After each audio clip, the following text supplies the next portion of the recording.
Naam, wapenzi watazamaji wa Kibenge TV, salamu zetu za dhati kwa mara nyingine tena zipate kuafikiani popote mlipo na kwa muda wowote ambao mpatikanao huko na tunawakaribisheni kwa mara nyingine tena kusikiliza awamu ya tatu ya habari za matukio ya kila siku kwa yale ambayo yanaendelea kujiri katika nchi ya Jamhuri ya Kidemokrasia ya Kongo. Na katika ngazi ya kisiasa tutakwenda kugusia swala la kurekebishwa kwa katiba ya nchi ambalo kwa sasa hivi linaibua swala la uwezekano wa kutawala kwa muhula wa tatu kwa Rais Felix Tshisekedi Antoine. Mjadala kuhusu mustakabali wa kikatiba wa Jamhuri ya Kidemokrasia ya Kongo umeibuka tena kwa nguvu, huku ishara fulani za kisiasa zikichochea maswali juu ya uwezekano wa marekebisho ya katiba. Kati ya mjadala huu, Felix Tshisekedi, rais wa sasa, anatakiwa sana na nafasi zake za sasa zikiwasha uvumi mkubwa katika vyombo vya siasa na jamii za kiraia. Mwanzoni mwa muhula wake wa kwanza, kiongozi huyo alisema kuwa miaka miwili ya uongozi itatosha kutekeleza mradi wake wa kisiasa kabla ya kuondoka madarakani. Hata hivyo, tangu mwanzo wa mwaka wa 2024, wachunguzi wengi wanaona kuwa mazingira ya karibu na rais sasa yanaonyesha ushirikiano wa kuzingatia marekebisho makubwa ya katiba, maandiko ambayo yameweka misingi ya taasisi za nchi na ambayo yalimwezesha kufika cheo cha urais mnamo mwaka wa 2019. Matarajio haya yameibua majibu mchanganyiko katika ulingo wa kisiasa wa kitaifa, wakati baadhi ya wafuasi wa madarakani wakiangazia umuhimu wa kurekebisha sheria msingi kulingana na hali halisi ya nchi. Baadhi ya viongozi wa upinzani na wadau muhimu wa jamii za kiraia, hasa ndani ya kanisa Katoliki na Kipentekoste, wanatoa tahadhari. Kwao marekebisho ya katiba yanaweza kufungua mlango wa muhula wa tatu wa urais, hali inayozingatiwa kuwa hatari huku uchaguzi wa mwaka wa 2028 ama 2028 ukikaribia. Mjadala huu unafanyika katika mazingira ya kisiasa yenye mabadiliko ya ndani na muundo wa ushirikiano wa kimkakati. Baadhi ya wachambuzi pia wanataja ukaribu wa kidiplomasia kati ya Kinshasa na baadhi ya wachezaji wa kimataifa, ikiwa ni pamoja na Donald Trump kama kipengele kinachoweza kuimarisha kujiamini kisiasa kwa madarakani. Hata hivyo, athari halisi ya msaada huo wa kisiasa bado ipo chini ya mjadala. Historia ya karibuni ya nchi inaonyesha kuwa masuala ya kikatiba ni nyeti sana. Chini ya uongozi wa Joseph Kabila, katiba ilipata marekebisho mnamo mwaka wa 2011, yani 2011.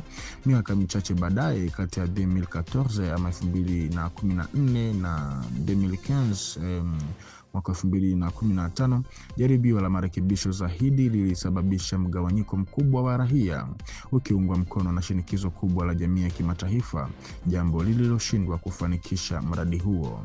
Hivi sasa vyanzo vya kisiasa vinaashiria kuwa mazungumzo tayari yanafanyika ndani ya baadhi ya vyama vya upinzani kuandaa mikakati ya kukabiliana na jitihada zozote za marekebisho ya katiba.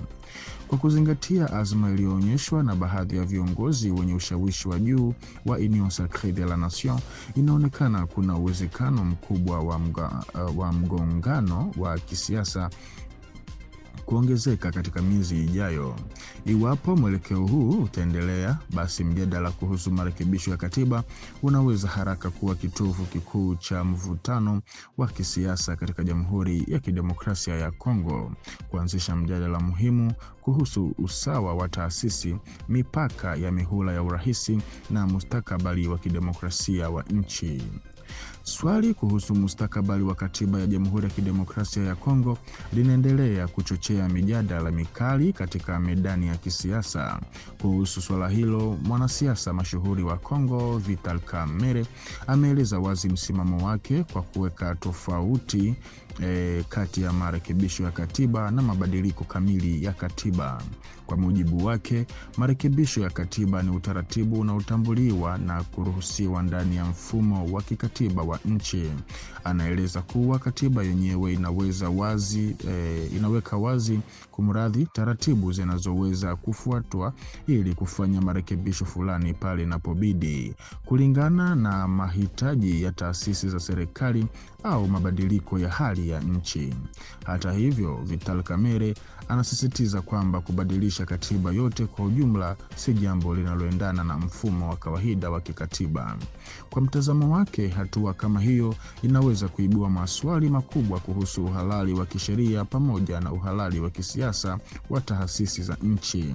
Kwa hiyo, mwanasiasa huyo anaona kuwa ni muhimu sana kutofautisha kati ya kufanya marekebisho ya katiba kupitia njia zinazotambuliwa na sheria na kuanzisha katiba mpya kabisa, jambo ambalo linaweza kuvuruga mizani ya taasisi na utaratibu wa kikatiba uliopo nchini. Na kwa upande wake, Didier Budimbu ambaye ni waziri wa michezo aliibua swali analoona kuwa la msingi katika mjadala wa umma, akiuliza kwamba iwapo Rais Felix Tshisekedi angeondoka madarakani, basi mamlaka yangekabidhiwa kwa nani? Kwa mujibu wake, swali hilo linapaswa kujadiliwa kwa umakini na wajibikaji katika mazingira ya sasa ya kisiasa ya Jamhuri ya Kidemokrasia ya Kongo. Kwa mujibu wa waziri huyo wa serikali, mjadala kuhusu mustakabali wa uongozi wa nchi haupaswi kujikita tu katika wazo la kubadilishana madaraka. Anasisitiza kwamba mpito au urithi wa madaraka ya juu ya nchi unapaswa kuambatana na dhamana madhubuti za utawala bora, uthabiti wa taasisi za serikali pamoja na maono ya wazi ya maendeleo ya taifa. Aidha, Didier Budimbu anaamini kuwa mjadala wa kisiasa nchini DRC unapaswa kuvuka mipaka ya ushindani wa vyama vya kisiasa na kuelekeza nguvu katika kuweka mifumo itakayohakikisha mwendelezo wa dola na kuimarishwa kwa taasisi za kitaifa. Kwa mtazamo wake, kipaumbele kinapaswa kuwa kuunda mazingira ya kisiasa yanayoweza kulinda mshikamano wa kitaifa huku yakijibu matarajio ya wananchi katika nyanja za usalama, maendeleo na utawala bora. Na maneno haya yote yanakuja baada ya upande wa Bahati Lukwebo yeye kuhusiana na urekebishwaji wa katiba alitoa tamko akisema ya kwamba tatizo la nchi ya Jamhuri ya Kidemokrasia ya Kongo sio vipande vya maandishi vilivyo katika katiba, bali ni tatizo halisi ni ukosefu wa watu wanaofaa kwa ajili ya kuiongoza nchi. Na kauli yake hiyo imekwenda kuzalisha sintofahamu na kuibua mjadala mkubwa katika wadau wengi wa serikali, hasa ndani ya seneti. Wanasema kwa mfano wanaseneta wa AFDC ambao ni wanamemba wake katika chama hicho, ambaye yeye ndiye muundaji na mwenyekiti mkuu, wametangaza wazi kuchukua umbali naye Modeste Bahati Lukwebo baada ya kauli yake hiyo kuhusu katiba kuzua mjadala. Kundi hilo linasisitiza kuwa maneno ya Bahati Lukwebo yenyewe yametolewa kwa niaba yake binafsi tu na hayawakilishi msimamo wa pamoja wa kundi la kisiasa la AFDC. Wakati huo huo, tayari kuna petition inayosambaa ndani ya seneti ikilenga kumfukuza kutoka nafasi ya makamu wa pili wa rais wa seneti, ikionyesha mvutano mkubwa ndani ya taasisi hiyo. Kulingana na vyanzo vya bunge, tayari sahihi 37 ama 37 signature tayari zimeripotiwa kabla ya kuanza kwa kikao cha bunge mnamo tarehe 15 Machi, zaidi ya kiwango kinachohitajika kuanzisha taratibu rasmi za kufutwa kwa nafasi yake hiyo. Mgawanyiko huu unatokana na msimamo wa Bahati Lukwebo dhidi ya uwezekano wa marekebisho ya kikatiba, nafasi ambayo imeonekana kutofautiana na kutokabiliana kumradhi ndani ya kundi lake la kisiasa. Wanaseneta wanaohusika wanaona kuwa kauli hizi zinaweza kuharibia kuyumbisha mshikamano wa AFDC-A na kuathiri usaidizi wa wazi wanaoutoa kwa Felix Tshisekedi. Hati za petition tayari zimeridhishwa na idadi ya wanaseneta inayotosha. Kiwango cha chini kilichohitajika ni sahihi ama sinyatire 22 ama 22, na sasa zinasambazwa ili kukusanya msaada zaidi na kuimarisha uhalali wa hatua hiyo. Hali hii inaonyesha mgawanyiko wa ndani ya Seneti ya Kongo, ambapo mjadala kuhusu marekebisho ya katiba unaendelea kugawanya ulingo wa kisiasa. Pia inaakisi changamoto zinazokabili baadhi ya viongozi wa bunge wanapochukua nafasi tofauti na ya kundi lao la kisiasa. Iwapo mchakato huu utaendelea, swali la kufutwa kwa Bahati Lukwebo linaweza haraka kuwa moja ya masuala nyeti zaidi kwenye ajenda ya bunge katika wiki zijazo, likiwa na athari moja kwa moja kwa utulivu wa kisiasa na mshikamano wa kundi la AFDC-A.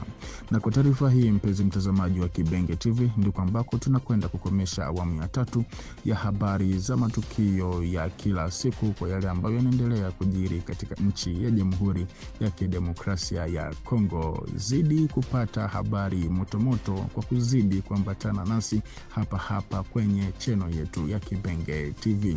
Tukutane kwa majaliwa ili uende kwa habari zaidi. Asante.